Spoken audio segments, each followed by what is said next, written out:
George Turner thought he knew everything about his wife, Helen Turner, after 40 years of marriage, until the FBI knocked on his door and revealed that the woman he loved was living under a stolen identity, hiding a past darker and more dangerous than he could ever imagine. George Miller believed he had built the perfect life over the course of 40 years. He and his wife, Helen, had married young, raised 2 children, and spent decades side by side building a life that looked ordinary from the outside. George worked as a manager in a local manufacturing company, and Helen was known for her kindness and involvement in community events. They had a comfortable house in a quiet neighborhood, surrounded by friends who admired their long marriage. To everyone around them, the Millers were an example of loyalty and endurance, proof that true love could survive the test of time. George himself felt fortunate every single day, believing he had found stability, trust, and companionship in the woman he loved. What he did not know was that the life he treasured so deeply was built on a secret that would soon come crashing into the open. Helen had always been slightly mysterious in ways George brushed off. She rarely spoke of her childhood in detail, claiming vague memories of hardships and difficulties. Whenever George asked about her family, she changed the subject, saying most of them had passed away or lived far away. He trusted her explanations, never pressing for more, because she always redirected the conversation with warmth or humor. In his mind, Helen had simply endured a difficult upbringing and wanted to leave it behind. He never questioned the gaps in her story, and after decades of marriage, he saw no reason to doubt her. To George, her silence about her past was just one of her quirks, not a red flag. Their children, David and Sophia, had grown up believing the same. Their mother was strong, private, and loving, and if she kept certain details hidden, they assumed it was because those memories were too painful. Helen had been present at every school play, every family dinner, and every important milestone. She gave advice, comfort, and care. To them, she was the anchor of the family, the person who held everything together. The idea that she could be hiding something monumental was unthinkable. Even neighbors like Linda Parker often commented on how fortunate George was to have such a devoted wife by his side. 2 outsiders. Their marriage looked enviable, unmarred by scandals or tension. But beneath that surface, there were inconsistencies, subtle enough to be overlooked but present nonetheless. Helen never kept old photographs from her youth, claiming they had been lost in a move. She avoided reunions, declined to travel to her supposed hometown, and never invited childhood friends into their lives. Whenever George reminisced about their early days together, Helen smiled but offered little detail. It was as though her life before meeting him did not exist. George accepted this as part of who she was, convincing himself that not everyone carried the past into the present. What George could not have anticipated was the quiet investigation building in the background. While the Millers celebrated anniversaries and welcomed grandchildren into their lives, someone else was piecing together fragments of Helen's hidden identity. The FBI had been monitoring names, records, and long-buried files, waiting for the moment when past and present would collide. For decades, Helen had managed to remain unnoticed. But the world had changed, and new technology made it harder to stay hidden. The day was coming when a knock on the door would shatter George's idea of who his wife really was. The woman he believed he had known for 40 years was not the woman she claimed to be. The quiet rhythm of George and Helene's life began to unravel one ordinary afternoon when a pair of black SUVs pulled up outside their suburban home. George had been in the backyard trimming hedges, while Helen prepared tea in the kitchen. The sight of federal agents stepping onto the neatly trimmed lawn felt out of place in their quiet neighborhood, where the loudest event was usually a dog barking at the mail carrier. Neighbors peeked from behind curtains, whispering and speculating, but none dared to step outside. George froze, shears still in his hands, as 2 agents approached him and asked for Helen by name. Their stern expressions and clipped words carried a weight that instantly unsettled him. George had lived a predictable life, but in that moment, he realized something extraordinary was about to unfold. Helen emerged from the kitchen, her face drained of color as soon as she spotted the badges. It was a look George had never seen before, a mixture of recognition and dread. As if she had been expecting this moment for years but had prayed it would never come. The agents explained they had a warrant, and that Helen needed to come with them immediately for questioning. George tried to intervene, asking what this was about, but the answers were vague. Words like fraud, false identity, and investigation floated in the air, each one striking him like a blow. For the first time in their marriage, George felt as though his wife was a stranger standing beside him. As the agents escorted Helen into the vehicle, George stood motionless, his mind racing with disbelief. The woman he had trusted with his life, the partner he believed he knew better than anyone, was suddenly revealed to be someone else entirely. He wanted to call after her, to demand an explanation, but her eyes, filled with quiet resignation, told him this was bigger than anything he could comprehend. Neighbors' whispers grew louder, and George felt humiliation creep in alongside confusion. He walked back into the empty house, its silence now suffocating, and tried to make sense of what had just happened. That evening, George received a phone call from one of the agents who assured him that Helen was safe, but in federal custody. The words did little to comfort him. He asked what the charges were, desperate for clarity. But the agent told him only that Helen's true identity had come to light, and that the investigation would reveal the full scope. George hung up the phone and stared at the photographs lining the walls of his home. Pictures of family vacations, birthdays, and holidays. In every single one, Helen smiled, looking like the devoted wife and mother she had always been. Yet now, those smiles felt staged, as if hiding truths he had never thought to question. The next morning, George received a visit from an agent who explained that Helen was not the woman she claimed to be. Her real name was not Helen Miller, and her past included crimes that stretched back decades. The details were still being pieced together, but it was clear she had lived under a false identity for most of her life. George sat in stunned silence as the agent spoke, his world collapsing with every revelation. For 40 years, he had been living beside a woman whose secrets ran deeper than he ever imagined. The woman he thought he loved might have been nothing more than a carefully constructed illusion.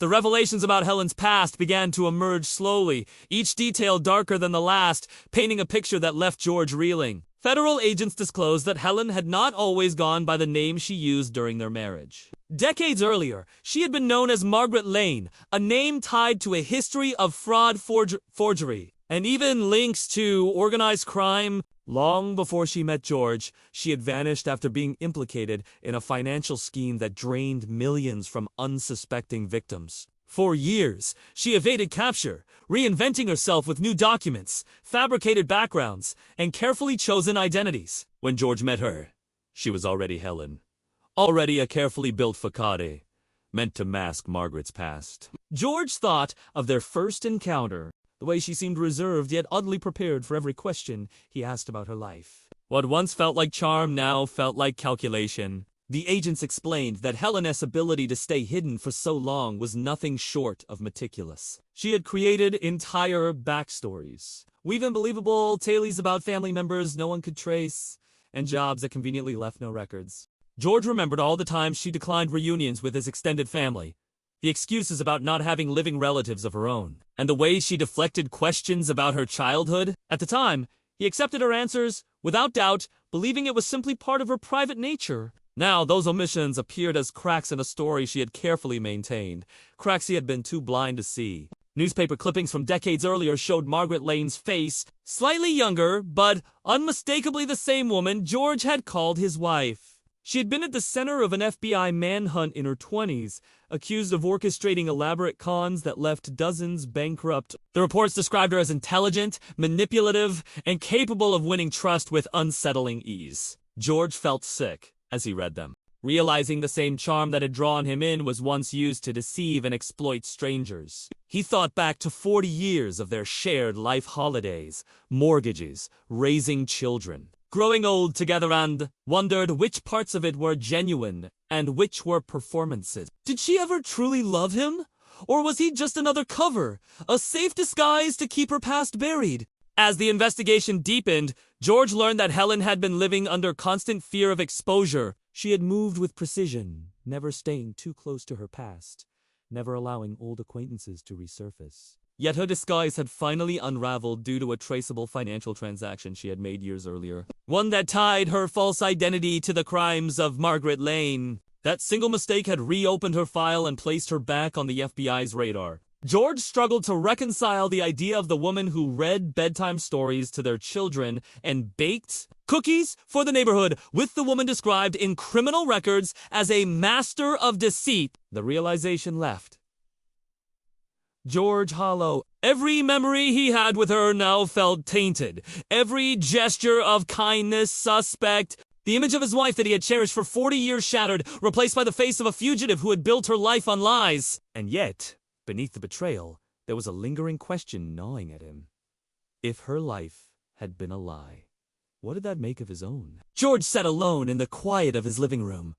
The house that had once felt so warm now echoing with a chilling emptiness. Every object around him seemed to whisper questions he could not answer. The family photos on the mantle, where Helen smiled beside him through the decades, now looked staged, each smile a mask hiding the truth. He picked one up, a picture from their 25th anniversary, remembering the heartfelt toast she gave that night about loyalty and love. At the time, her words had brought him to tears. Now they cut like knives, making him wonder if every vow and every gesture had been rehearsed, a performance meant to keep suspicion away. The agents had left him with boxers of documents and files tied to Helen's past. George wasn't sure why he agreed to go through them, but something inside him needed to see the evidence with his own eyes. He opened the folders and stared at grainy photographs, signatures and handwriting he instantly recognized, and letters that revealed a trail of deceit stretching back long before their marriage. There were receipts from hidden bank accounts, names of associates he had never heard of, and correspondence that hinted at secret travels during times she had claimed to be visiting distant relatives. Each page felt like another betrayal, another piece of proof that the woman he thought he knew had never truly existed.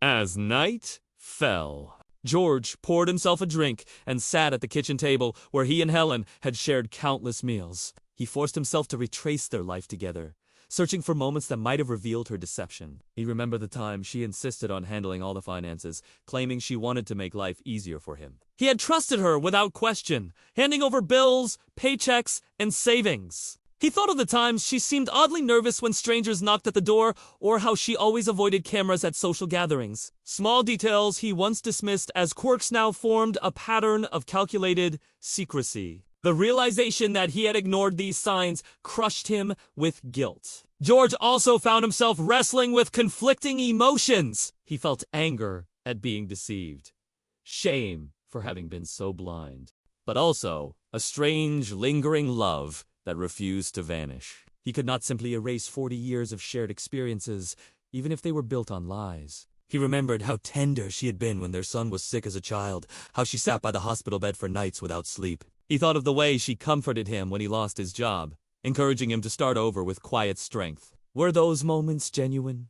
Or were they part of the act? The more he thought about it, the less certain he became. The following morning, George was awakened by a knock on the door. It was another agent, delivering more evidence that tied Helen to crimes stretching across multiple states.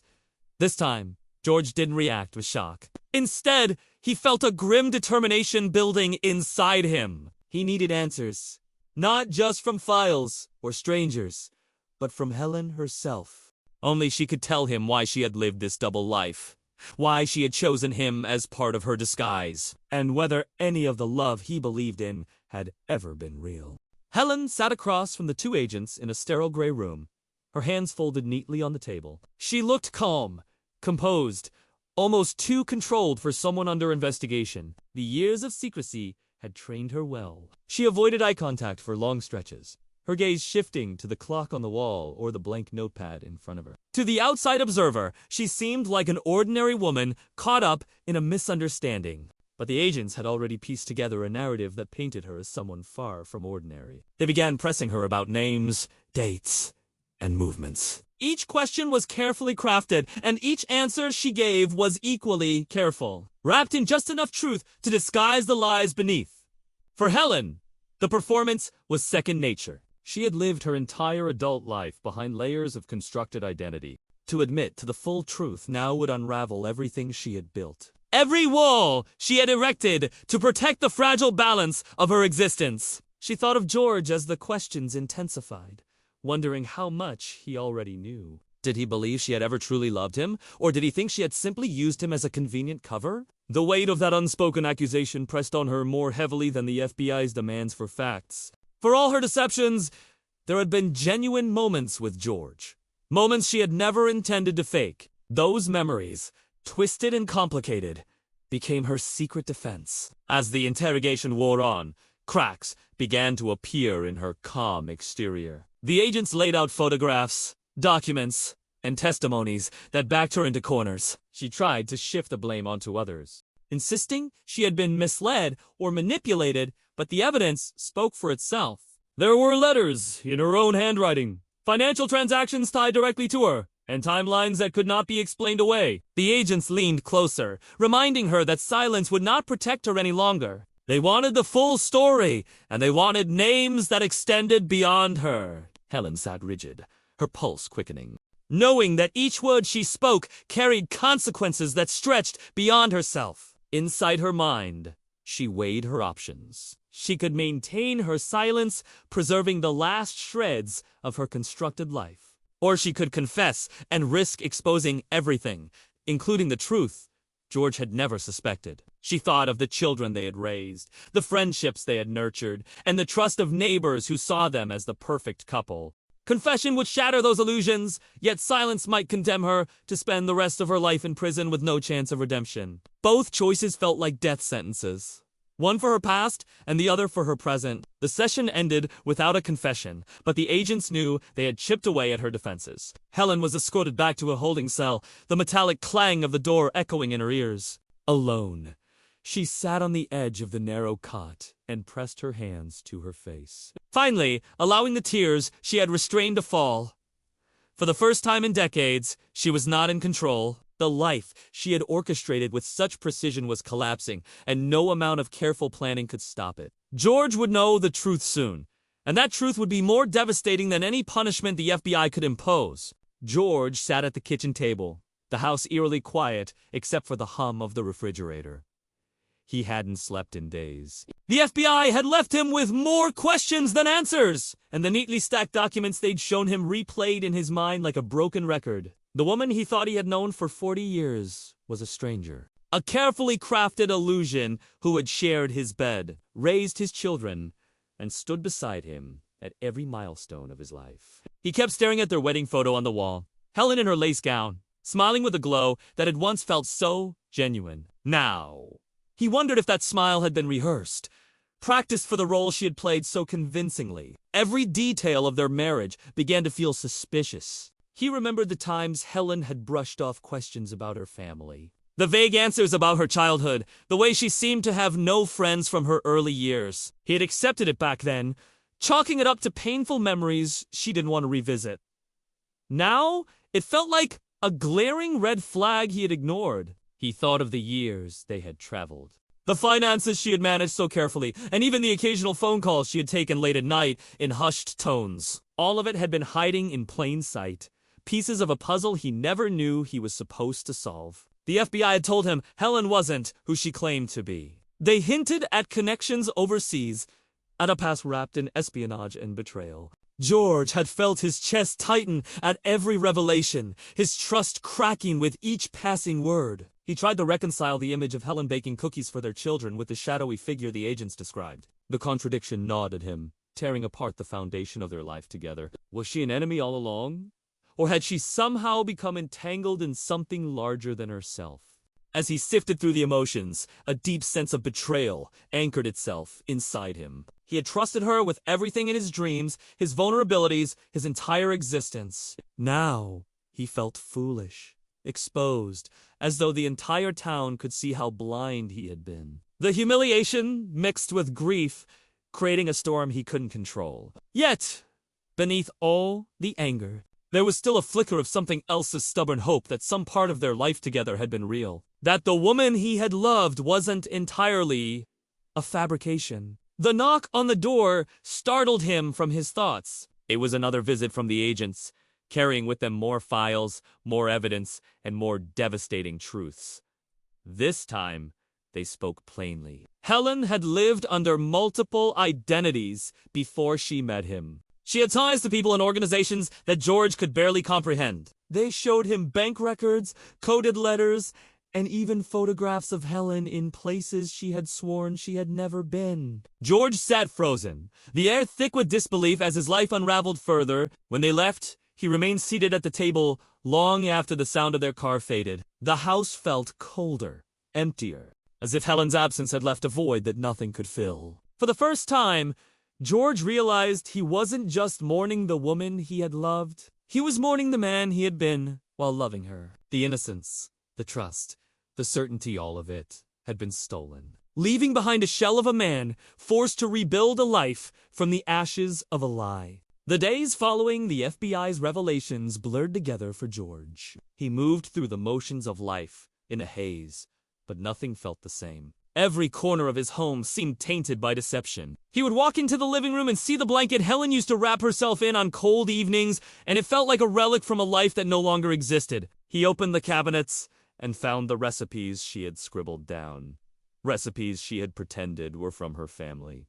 But now he wondered if those stories were lies too. His grief was no longer a sharp wound. It had become a constant ache, heavy and suffocating.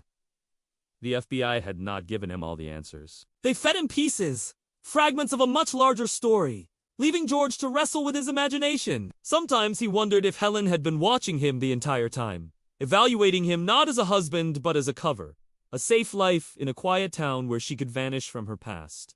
Other times, he clung desperately to the memories that seemed genuine, the way she laughed uncontrollably when their son told a joke, the look of pride in her eyes at their daughter's graduation, the tears she shed when their first grandchild was born. Could someone live in a lie fake such raw emotions? But the more he thought about it, the more contradictions surfaced. Helen had always avoided photos from her early life. She never shared stories about her parents, beyond a few vague anecdotes. She had friends, but none who knew her before George did. When he brought this up to the agents, they nodded knowingly, as if it were yet another clue in the case they were building. George realized that all along, he had been the missing link, the man closest to her, but also the man most blinded by love. Late one night, George found himself rummaging through the attic, searching for answers in the belongings Helen had left behind.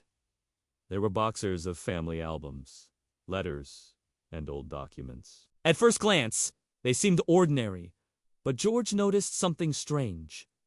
Tucked inside a book of poetry was a hidden envelope. Inside were photographs, grainy, black and white images of Helen under different names in different cities, with people George had never seen before. On the back of one photo was a note in handwriting he didn't recognize, written in another language. His stomach dropped as he realized the FBI had been right. The discovery left him trembling. He wanted to burn the photographs, to destroy the evidence of her betrayal, but he couldn't.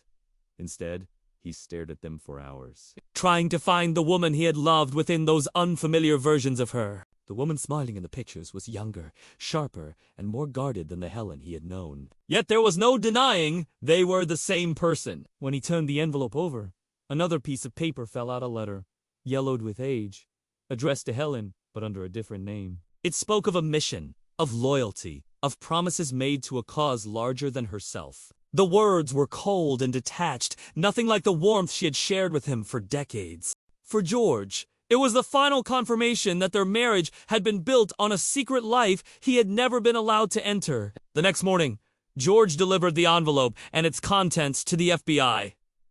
They thanked him, but their gratitude felt hollow. Walking out of their office, he realized that his role in Helen's story was over. He had been her husband, her cover, her shield damned.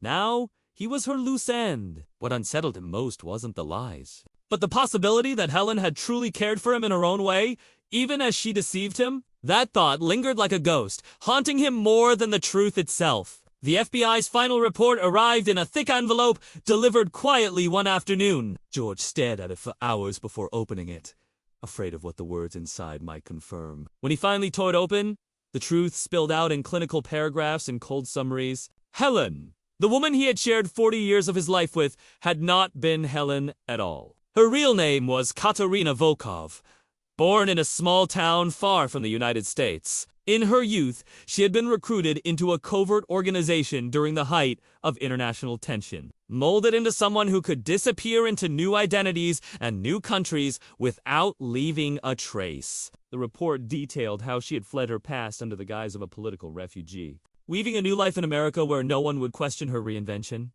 George was never meant to be part of her plan. He was described as a convenient partner, someone stable and kind who could give her a perfect cover story of domestic bliss. Their quiet suburban life became the perfect disguise for a woman trying to erase a trail of secrets. Yet what struck George hardest was the section on her later years. It revealed that she had been monitored for decades, suspected but never confirmed until an informant came forward. The FBI had been gathering evidence quietly, waiting for the right moment to confront her. When the agents finally arrived at his door that day, it was not chance, it was the conclusion of years of surveillance and suspicion. And all the while, George had been living beside her, utterly unaware that his wife was under constant scrutiny. As he read through the file, George felt his world collapse again. The woman who had nursed him through illness, who had sat with him at every family gathering, who had cried beside him at funerals and celebrated at weddings, was described in stark language as a long-term asset. A ghost?